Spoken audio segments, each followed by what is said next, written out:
Hey, it's Mike Danforth, executive producer of Wait, Wait, Don't Tell Me. Here's a great way to get the perks of being an NPR producer without doing any of the work. Join NPR Plus. With NPR Plus, you get extended interviews, inside looks at your favorite shows, and more.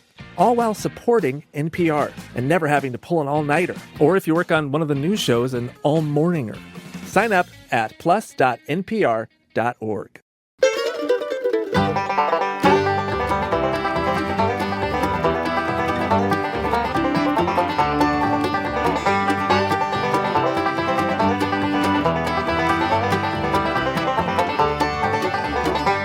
Hello and welcome to Car Talk from National Public Radio with us, Click and Clack, the Tappert Brothers. And we're broadcasting this week from the State of the Dart Center here at Car Talk Plaza. Oh, man. Tell us about your dart, Tom. I mean, how long have I had the dart? Way too long. I mean, its time had come. Its time came. Thank Man, God. you talk about sad. I mean, this was one of the saddest moments of my life. Really? Yeah, I mean... And your wife was so jubilant. I mean, she never thought she'd see the day when the dart was euthanized. I mean, I didn't even see it until days after this happened. My son. I don't want to get the guy in trouble, you know? Any more than he's already in. I mean, he has, in a year, he's had his license, what, a year? Yeah. He's totaled 2 cars. Yeah. And been instrumental in the destruction of many others. Instrumental in the destruction of the dart. Not that he was, you can't blame him. Let me set the stage. It was a beautiful pre-spring day. One of those days you get in the winter here in New England where the sun is out and it's about 64 degrees. An unexpected day. An unexpected and day. he and his school chums decide that they want to take a ride to celebrate the early arrival of spring. I don't even know where they went. They were going to Dunkin' Donuts. Where else? Where of else? course. They were going to Dunkin'. They had the top down. The top was down because it was a beautiful day. And there they were sitting at a traffic light. Minding their own business. He stopped at a traffic light. Out of nowhere. Don't forget. Fortunately, directly behind an ambulance. Yeah, right. Directly behind an ambulance. They're sitting there. And out of nowhere, don't forget, it's a beautiful spring day. It's in the 60s. And the town is testing the brakes of the snowplows. That's how they do it. They drive down the busiest street in town, and they test the brakes. What better test? And it's good because if the brakes don't work, you just drop the plow and use the plow on the pavement as brakes, which is what they do. And they plow into, as they say, the back end of the dart. The thing, I mean, and don't forget, this is a snowplow truck. So not only does it plow into the back of the dart, but it proceeds to push the dart into the ambulance, which is stopped at the light in front. One of those 13-wheelers or something, exactly. Right? It's like a semi with a plow on the front. The dart, you talk about... Whew, I mean, it gets towed away, of course. They go to the hospital and they get their obligatory, what do you call those? Neck braces. And just yesterday, I managed to go to the yard where it's been towed. And I walked into the yard, and I tell you, I was speechless. You were crushed, so to speak, just like the dart's going to be in a few days. I was absolutely speechless. The dart, if ever the word totaled could be used, there isn't a square inch of that dart that... I mean, ugly as it was. Well, it's a lot more ugly when you shave it up into little pieces. Well, if you want to see what it looks like, and it is interesting that how little structural integrity Bondo has. if you want to see pictures of what's left, it's on the website. It is on the website. And it's the Car Talk section of cars.com. You can go and visit the dart.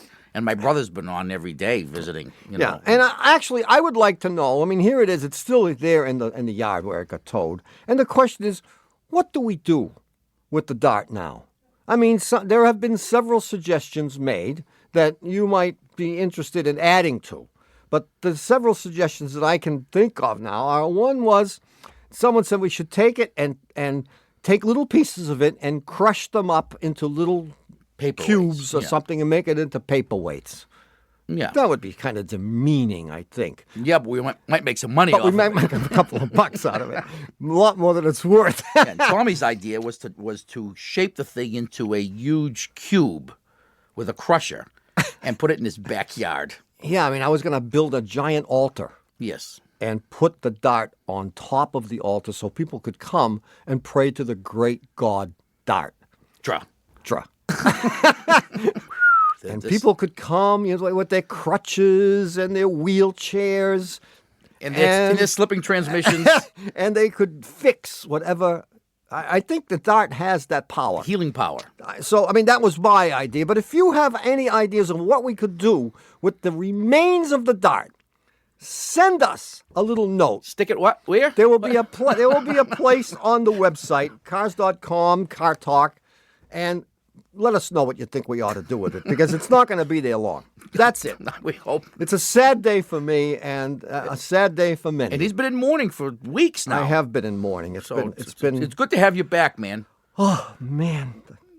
I'll try to cheer up, but it isn't going to be easy. No, it's going to be a morose show, I can tell. It is, If you'd like to call us, the number is 888-CAR-TALK.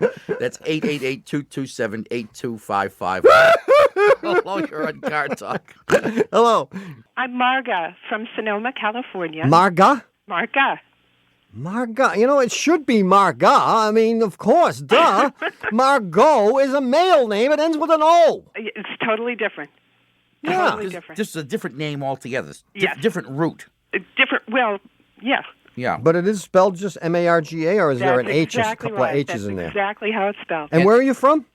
Sonoma, California. And what is the origin of the name Marga? Well, I used to tell people it was Swedish, but then I went to Sweden. And there's no one named Marga there. And everyone said to me, that's a pretty name. Is that an American name? So who knows? Oh, so you don't know. I really don't. I was named after my aunt. That's all I know. Are you sure that your parents weren't at a Jimmy Buffett concert? I wouldn't lay money on it.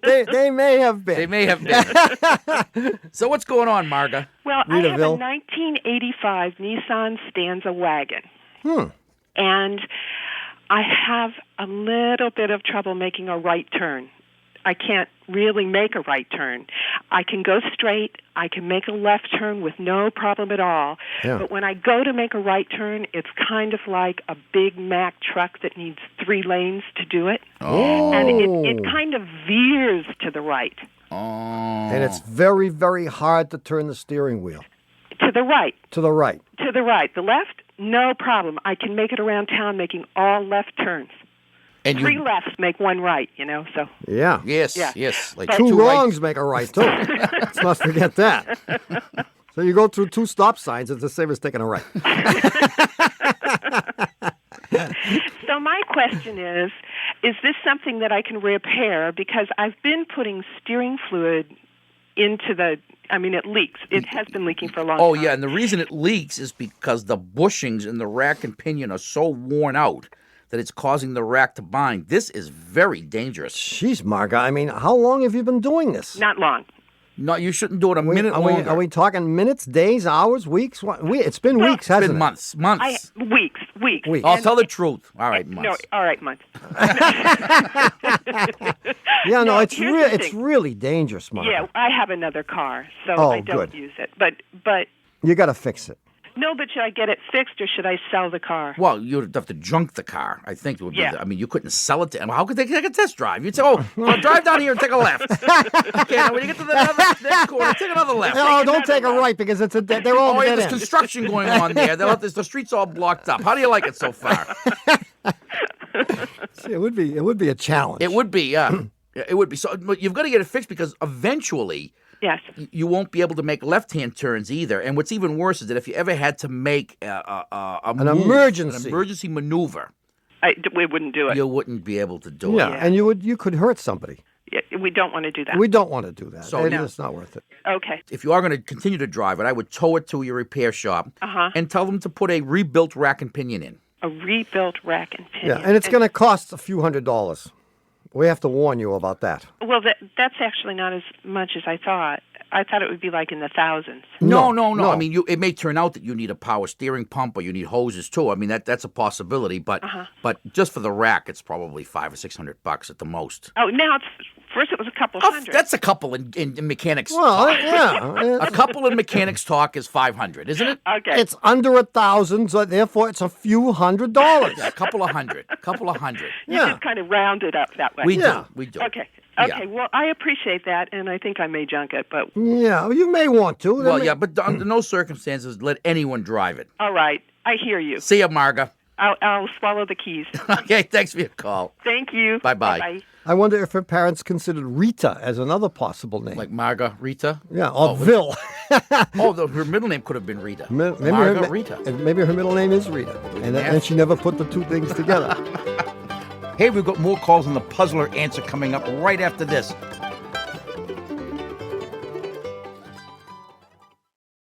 This message comes from Wise, the app for using money around the globe. When you manage your money with Wise, you'll always get the mid-market exchange rate with no hidden fees. Join millions of customers and visit wise.com. T's and C's apply. On the Throughline podcast from NPR, what it takes to report on war. Great sleep deprivation. There's no privacy. How far can I go with this? When journalists are silenced, the truth is going to be buried with them. Listen to Throughline in the NPR app or wherever you get your podcasts. On the Throughline podcast from NPR, immigration enforcement might be more visible now, but this moment didn't begin with President Trump's second inauguration, or even his first. A series from Throughline about how immigration became political and a cash cow.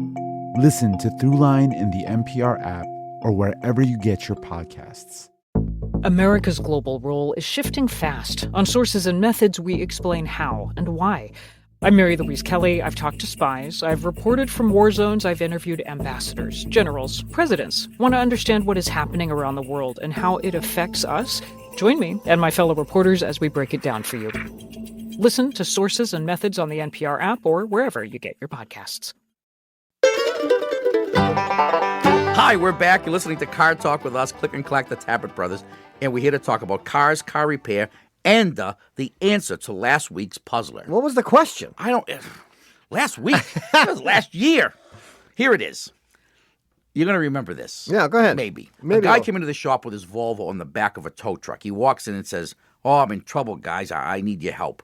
So we immediately do a Dun & Bradstreet on him and finally agree to take his case. Yeah. He says the clutch cable has broken 5 times in the last 5 months. I asked what happened, and he said, I don't know. I had a new clutch put in 6 months ago, and when they put the new clutch in, they advised me to put a new cable in, and I said, go ahead. A month later, they closed up shop and headed for some unknown Pacific island. The clutch cable breaks. So the guy continues his story. He says that he puts a new clutch cable in, thinking the one the shop put in was defective. A month later, that cable breaks. Another month goes by, and that cable breaks. By this time, he says, I was at my wit's end, and I figured the clutch had to be defective, so I brought it to another shop, and what? They installed a brand new clutch. Oh. And, of course, what? I just want you to know, I still don't remember this puzzler. Well, I don't either, but I'm hoping that in reading it here, my memory will be jogged. Yeah. And a month later, the cable breaks again, and he says, Sonia Henny's tutu. And I asked him under what circumstances it breaks, and he said, I start the car, I go to drive it away, I step on the clutch, or I go to shift it into gear. I get to the corner, for example, I shift into neutral, I wait for the light to turn green, I step on the clutch, and the cable breaks. Jeez. I said, oh, my God. And I asked him if the car starts now. He says, I don't bother to start it. Since the cable was broken, what was the sense? And I say to him, I bet it won't start. He said, well, why shouldn't it start? Started yesterday. It's got nothing to do with the clutch. Anyway, we go out to the car and turn the key. Dead. Starts right up. No, it won't start. And he asks, what does that have to do with my clutch cable breaking? And I say, everything. Everything. Is this the same old chestnut that we've used about 5 times? You have to spoil everything. And you wonder why I have no sympathy about your dart. You wonder. Well, you understand now why I remember the puzzle, because you've used it 5 times. I haven't used it 5 times. It just seems that way. Twice. This is the second time it's ever been used. Oh, okay. The first time was 19 years ago when I first saw this happen. Excellent. What a memory I have. Yeah, you do. Too bad you don't use it once in a while. And so the question was, why was the clutch cable breaking? Well, what had happened when the original guys put the clutch in, they failed to put in a little tiny piece of wire that goes from the engine block to the body of the car, and is the conductive path for electricity that goes from the battery to the starter motor, through the block, to the body of the car, and ultimately back to the battery. And in the absence of this cable, the electricity must find a new conductive path to get from the battery through the starter and back to the battery. Because this cable's missing and there's no other conductive path, it uses the clutch cable and it burns it up. It makes it brittle. You ain't got no path for me? I'm going to find one. Right, and what finally happens is it burns up the cable. You step on the cable that one last time, and the proverbial straw that broke the camel's back comes into play. The cable breaks. Whoa. And then it won't start. And that's why I asked him if the engine would start. And when he said, I don't know, I said, I bet it won't, because now he had no conductive path because the cable was broken and the car wouldn't start at all. And we put in a new clutch cable and a 25-cent piece of wire, for which we charged him $80. And he was on his way. And who's our winner this week? The winner! Tommy. What? The winner is what? Tom Tootshavers from Lincoln, Rhode Island. Boy, that must be Dutch. Huh? You figure? Could be. From Lincoln, Rhode Island, and for having his correct answer chosen from among the thousands of correct answers that we got this week, our pal Thomas will get a $25 gift certificate to the Car Talk Shameless Commerce Division, with which he can pick up our new puzzler book, A Haircut in Horsetown, and have almost enough left over to pay for the shipping and handling. That always gets it. Anyway, we will have a brand new puzzler coming up in the third half of today's show. In the meantime, we'd love to take your calls at 1-888-CAR-TALK. That's 888-227-8255. Hello, you're on Car Talk. Hello from Somersworth, New Hampshire. Somersworth. To whom are we speaking? This is Marshall Malone. Hi, Marshall. Hi, my wife and I, we used to be big fans of yours until we saw your faces on that 60 Minutes episode. That'll do it. Yeah. Wait, where's Somersworth? Way up? Well, do you know where Portsmouth, New Hampshire is? Yes, I do. I'm 12 miles north. No kidding. Yeah. Oh, you're relatively close by. Yeah. Yeah, as a matter of fact, it is close by. My wife and I saw on that 60-minute episode that you guys were stuffing your faces with cheap salsa and chips. And we said, well, gee, we're only an hour away now. We ought to bring some over. But we were afraid that we might lose a hand if we handed it off to Lawler. Many have. Yeah, so we might just chuck it through the window at Car Talk Plaza. Well, what do you mean you were only an hour away? Where were you before? Where'd you move to? Well, we moved from Alabama, which sort of brings me to my question. Alabama? Yeah. That's like south of here, isn't it? Yes. It's quite a bit south. And when we moved up here, we've been posed with a few problems that we're not accustomed to. I'll bet. Snow, for one. Snow, yeah. Yeah, and salt corrosion. So what do you got for a car? Well, actually, I've got a question. There's a house down the street that has an 89 Jeep Wagoneer for sale. Mm-hmm. It's white with that Brady Bunch wood paneling on the side. Is this a Grand Wagoneer? I think it is. And I'm not really knowledgeable about what the salt's going to do to this area, but it's been sitting out in front of their house for about a year now. I'm in love with that car, though. Well, the salt would do less if it's sitting there than if it's been driven. Yeah? Well, sure, because the way the salt works, its magic is it constantly gets to bombard the undercarriage as you drive down the road. There's no salt where this thing is parked. I mean, the salt doesn't come down with the snowflakes. No? That would be an What a great idea! Wouldn't it? It's like George Carlin. He says, why don't they put the mayonnaise right in with the tuna fish? Right, why don't they? Why don't they put the salt in with the snow? They can seed the clouds. Seed the clouds with salt. Little granules. Frank, you've come up with another great one.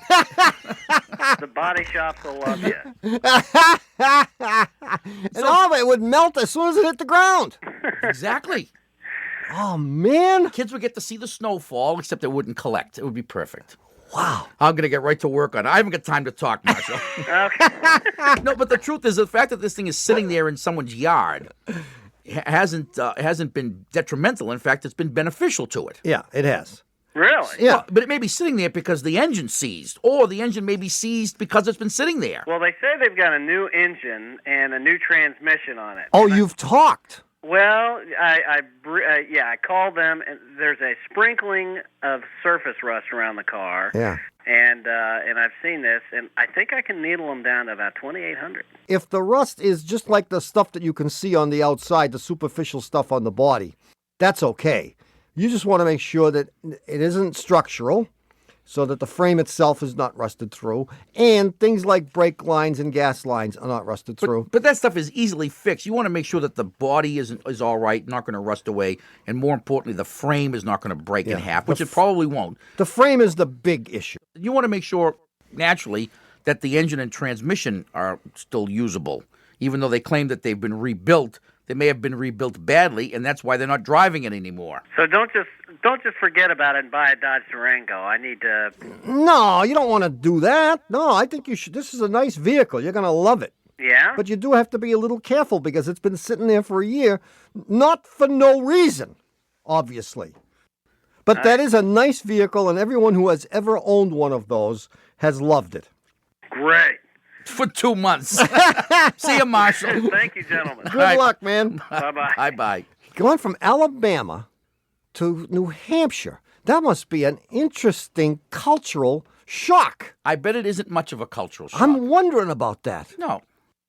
Wow. No, I'm not sure. I don't get it. It's a rural mentality probably in both of those places. He's with country people, and he's probably in his element. I think he must love it. Jeez, Except he's freezing his butt. Other than that, he must love it. Hey, besides all that, do you know what it's time for? Time to try and convince the IRS that bribing the FCC is a legitimate business expense? No. It's time to play Stump the Chumps.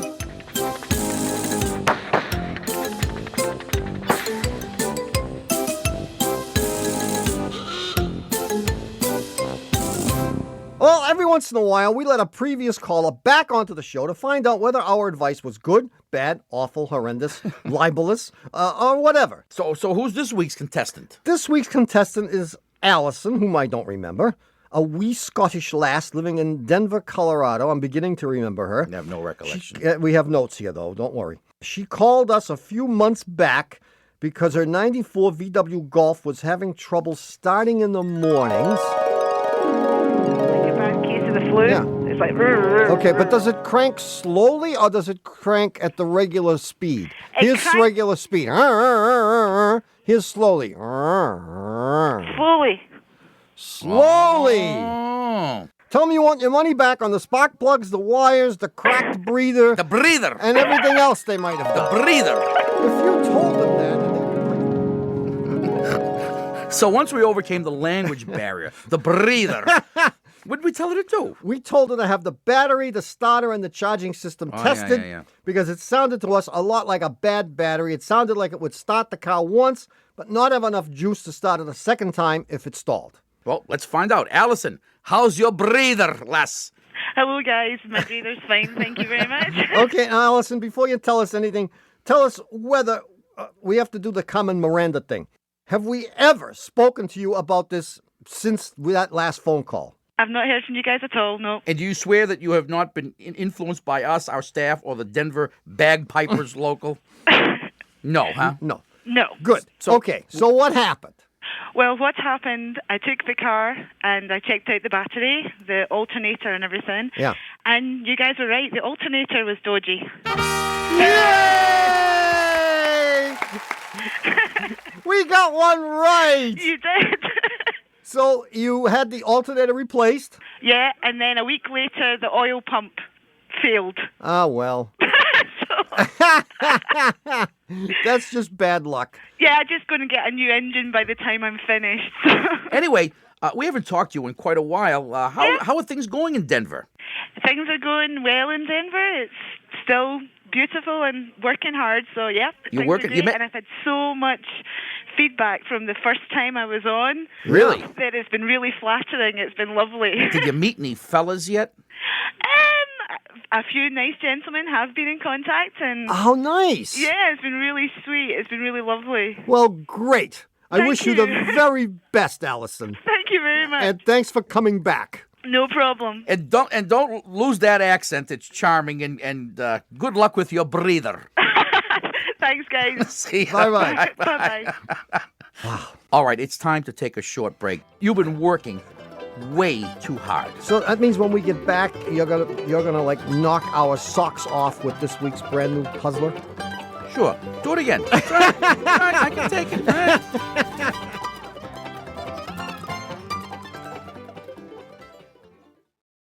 We all wonder about life's big questions. Why are we here? What are we to do? And how to make sense of it all. On Ye Gods with Scott Carter, I talk with politicos, priests, actors, and atheists on how they wrestle with life's mysteries. Their stories will spark reflection, challenge assumptions, and maybe even bring you some clarity on your own journey. Listen to Ye Gods, part of the NPR network, wherever you get your podcasts. In the U.S., national security news can feel far away from daily life. Distant wars, murky conflicts, diplomacy behind closed doors. On our new show, Sources and Methods, NPR reporters on the ground bring you stories of real people, helping you understand why distant events matter here at home. Listen to Sources and Methods on the NPR app or wherever you get your podcasts. Here at Life Kit, we take advice seriously. We bring you evidence-based recommendations. And to do that, we talk with researchers and experts on all sorts of topics. Because we have the same questions you do. Like, what's really in my shampoo? Or should I let my kid quit soccer? Or what should I do with my savings in uncertain economic times? You can listen to NPR's Life Kit in the NPR app or wherever you get your podcasts. On NPR's TED Radio Hour, investigative journalist Hilke Schellman digs into how companies are using AI for hiring and what it means for your job search. We are at a tipping point. We have AI tools generating your resumes. We have avatars interviewing other avatars for jobs. Like, it's AI versus AI. Listen on the NPR app or wherever you get your podcasts. Ha! We're back. You're listening to Car Talk with us, Click and Clack, the Tappert brothers. And we're here to discuss cars, car repair, and the new puzzler. Yeah. And this is one of the promised in the series of the string puzzles. Oh, great. Oh, I thought you were going to say, I was looking God. forward to the string puzzle. You don't even remember the string puzzle. No, I don't. You have in your possession 2 pieces of string. For the sake of argument, let's say they're each is a couple of feet long. Got it. Right? But it doesn't really matter, and they can both be different lengths. Yeah, okay. And they are burnable like fuses. In other words, you could light either end of either of the strings, and the string would burn. So if you lit the end of one string, it would burn in an hour's time. It would take an hour for the string to burn from the beginning. Rather a slow burning fuse, but nonetheless, It would take an hour. However, there's a little wrinkle. The fuse or the string does not burn at any constant or predictable rate. For example, it might burn up 90% of the string in the first 5 minutes. And then take 55 minutes to get the last piece. Exactly, the last 10%. You don't know. Or vice versa, or any combination there. Or it might speed up, slow down, da-da. You got it? So all you know is that if you lit one end, the string would be gone in an hour. Exactly. I got it so far. You could light, if you lit one end, the string would be gone. You can light either end, obviously, but it doesn't make any difference. Sure. The strings are symmetrical. Okay? Yeah. You might not think so, but if you lit the other end, it would also take an hour to burn. The question is But at a different rate, obviously. With only a Zippo lighter Yeah. and these 2 strings, how would you measure 15 minutes of time? 15 minutes? 15 minutes. Are you sure you got this right? 15 minutes. 15 minutes? 15 minutes! Really? Yeah. Now, there are actually 2 solutions to this, and I will accept either one. Yeah. Okay? Yeah. Because coming up sometime in the near future is string puzzle number B. Wow. Which only has 1 solution. But Well, I have to say that is a great. I don't care what the answer is. The question is wonderful. Well, We'll see. If you think you know the answer, write that answer on the back of a nice, crisp, new $20 bill. With Andy Jackson's picture on it. Yes, indeed. And send it to Puzzler Tower, Car Talk Plaza, Box 3500, Harvard Square, Cambridge. Our Fair City. Ma 02238. Or you can email your answer to us from the Car Talk section of cars.com. If you'd like to call us, or even if you wouldn't like to call us, our number remains 1-888-CAR-TALK. That's 888-227-8255. Hello, you're on Car Talk. Hi, you have Bear in Worcester, Vermont? Who? What? Bear. Bear? Yeah, like the animal, B-E-A-R. Yeah, we talked to a bear kidding. once. Did you? Yeah. Hey, great. Your parents called you Bear? Yeah. That's because when they first saw you, that's how you were, man. Well, not only that, but when I was younger, if I got angry, they called me Grizz, and the women would call me Teddy, but that's another story. Do you have any siblings? Yes, I do. And what, pray tell, are their names? Sabra, Shane, and Shannon. Sabra. Yeah. Like S-A-B-R-A? S-A-B-R-A. And Shane. Shane, S-H-A-N-E. And Shannon. And Shannon. And these are all brothers. No. Okay. No kidding. And where are you from? Worcester, Vermont. It's about 8 miles north of Mount Pelier. Really? Really. Okay, man. What's up? I got my last prosperous year was 1988. I bought a Grand Prix, brand new, with a 2.8 engine, and I've got 206,000 miles on it, and I love the vehicle. No kidding. And about 3 years ago, I was one of those people that you heard about went across the country who got downsized, so money's a little bit tight, and I put not a lot of money into this car. It's been very good to me. But I went in to have a tune-up for the 6 plugs. And the guy says, gee, I got bad news for you, Bear. He says they were platinum plugs. We're supposed to go for 100,000 miles or something. Yeah, now they're going to have to go for 200,000 now, right? Yeah. He says the plugs are frozen into the block because you have an aluminum block. Yeah. And he says if I take those out, because he tried a torque wrench to take the plug out, and he's afraid that he's going to take the thread of the block with the plug. Well, if he did that, that would be okay. Really? Well, because you can then rethread the cylinder head and put an insert in and put a plug in. Oh, I didn't know that. But what's more likely to happen is that he shears off the plug and leaves a piece of it. Well, what the worst case scenario is, and I've had this happen. Yeah, I mean, just think what would happen if you were doing it, Bear. Yeah. You'd put the wrench on it, and it wouldn't work, so you'd go for the half-inch drive. I hear you. Right, then and you got that a piece wouldn't of work, pipe so you to got a slide. piece of pipe, and you'd stick it on the end of the half-inch drive ratchet. Right, and then you'd fell a tree to fall on the thing so you get even more leverage. Right. And once you've accomplished that, you'd succeed in shearing off the plug. Okay. Flush with the cylinder head. So that the threads are still inside. And worse than that, the center electrode falls into the cylinder. Nice guy. And I know I called you guys for help, because I've done it. Oh yeah, everyone's done this. Yeah, go ahead. Everyone's done Well, this. yeah, and I've mentioned this before in the show. This is one of the disadvantages of all these car companies that say you can go 100,000 miles with the same plugs in there. What they should say is you're going to go the life of the car with those plugs in there because you ain't ever going to get them out. Right. Because whether you have an aluminum cylinder head or cast iron or whatever, they just become one with the cylinder there's head. no way, like, you can't heat the plug or anything else. What heats them up more than running the engine? Yeah. We have tried with success repeated applications of penetrating oil. Okay. We use a stuff called X88. It's a penetrant made by Delco. Okay. And you spray the stuff on, and you do it like every day for, weeks and weeks, and, just a little bit. And every couple of weeks, you throw the wrench on there and you see if anything new is happening. I follow you. And when that doesn't work, right, you leave the plugs in there forever. I mean, after all, they're platinum plugs. They may last the life of the car. Okay. But I would just, if they don't come out by that method, right, I wouldn't run the risk of breaking any of them off in the cylinder head, because if they can't get at it to drill them out and put an insert in there, it's going to be a nightmare. That's right. And the three plugs on the backside, right, if they're the ones in question, I wouldn't mess with them at all. Okay. Just keep driving it. Okay. Yeah, you're in good hands, Bear. It isn't worth breaking them off. No, I didn't think so. But like I said, I the first thing I couldn't understand is I don't mind spending the extra money to buy the plugs. And then I'm saying every car that they advertise today, the 1999s, they advertise you go 100,000 miles without changing your plugs. They might as well say 1 million. Yeah, that would be the biggest blunder of the 1999 model year. Mark my words. I hear you. If you have a car like this that has these long life plugs, you should take them out every year. Right. Take them out and exercise them. Break those bonds. Yeah, I hear you. Yeah, all you got to do is loosen them up and tighten them up again, and you're done. Oh, no, I agree, but I'll lay you money that people buying the new cars today don't do that. Oh, of course not. Of course not. People who buy new cars today don't even open the hood. They have a way of checking the oil without even opening the hood. Yeah. Through the glove box. Good luck, Bear. Good luck, man. Thank you much. Thanks for calling. Thank you. 1-888. We don't get a lot of calls from Vermont.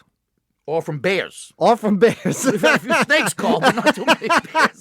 1-888 Car Talk. That's 888-227-8255. Oh, we should have had Alison, the gal from Scotland, do our phone number.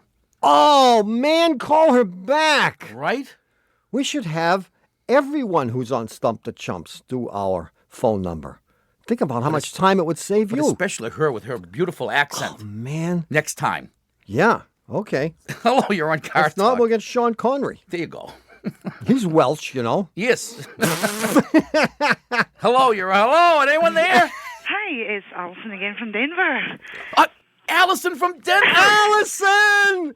Excellent! This is great! We need you to do our phone number. Uh-huh. And you have such a beautiful, beautiful accent that we could play it week after week. Of course, you'd get $150 every time we used your voice. Oh, right, of course. Fat chance. So if you could just say, the number is 1-888-CAR-TALK. That's 888-227-8255 or 888-227-8255. Okay, what one do you want? You do all of them. Whatever you want to do. Whatever you want. Whatever is most comfortable for you. Okay. 1-888-227-8255. 1-888 Talk. Oh! Allison, thank you. We love you. Thanks for being a good sport. Thanks, guys. Bye-bye. Bye-bye. Oh, man. Now, if we could only get someone to do the rest of the show. Well, you've just made my day. You made ours. Thanks, Allison. Bye. Bye-bye. Well, it's happened again. You've squandered another perfectly good hour listening to Car Talk. Our esteemed producer is Doug, the subway fugitive, not a slave to fashion Berman. Our associate producer is Ken, the diaper slayer Rogers. Our assistant producer is Catherine. I'm having a bad leather day, Ray. Our engineer is Dennis the Menace Foley. And our technical, spiritual, and menu advisor is John Bugsy, Mr. Height, Sweet Cheeks, Donut Breath, Make That 2 Triple Cheeseburgers, Lawler, who happens to be here today. Whoa, and are we ever happy. And snoozing. Our customer care representative is Haywood Jabuzzoff. Our mortgage loan consultant is Nora Lenderby. Our staff chiropractor is Winston Payne. Our chief negotiator is Bernadette Bridge. And the manager of our donkey-based video equipment is Cameron Diaz. Camera on Diaz. Get it? No, I didn't think so. I got it, yeah. Our staff dietitian is Norma Lee Chowan. Our French child care coordinator is Gerard Diaperdew. And our chief counsel from the law firm of Dewey, Cheatham & Howe is Hugh Louis Dewey, known to the Olympic Committee as Huey Louis Dewey. Thanks so much for listening. We're Click and Clack, the Tappet Brothers. Don't drive like my brother. And don't drive like my brother. Don't drive like his son. We'll be back next week. Bye-bye. And now, here is Car Talk Plaza's chief tax advisor, Mr. Vincent, or Vinny to you, Goombats. All right, now, if you're looking for a last-minute deduction, order a copy of this week's Car Talk Show number 14 by calling 1-888-CAR-JUNK. Whoa. I mean, what kind of deduction do you get from a tape of Car Talk?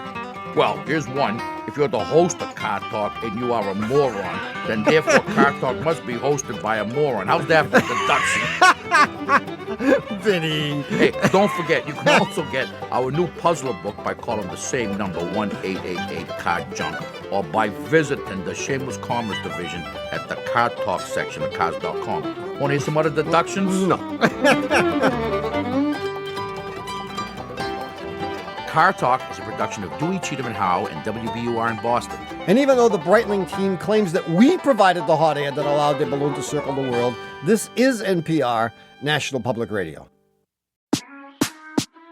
Shortwave thinks of science as an invisible force, showing up in your everyday life. Powering the food you eat, the medicine you use, the tech in your pocket. Science is approachable because it's already part of your life. Come explore these connections on the Shortwave podcast from NPR. Taylor Swift is once again taking over the internet. Her new album touches on her relationship with fiancé Travis Kelce, as well as a simmering beef with a fellow pop star. We're delving into the life of a showgirl and unpacking all the joyful bangers. Listen to Pop Culture Happy Hour on the NPR app or wherever you get your podcasts. Crime looks different than it used to. A loophole in a crypto wallet could yield $1 billion. A deepfake of your voice could be used to steal money from your bank. We have PhDs in our team, and they can't tell the difference themselves. AI has gotten that good. The Indicator from Planet Money is digging into the evolving business of crime. And listen in the NPR app or wherever you get podcasts.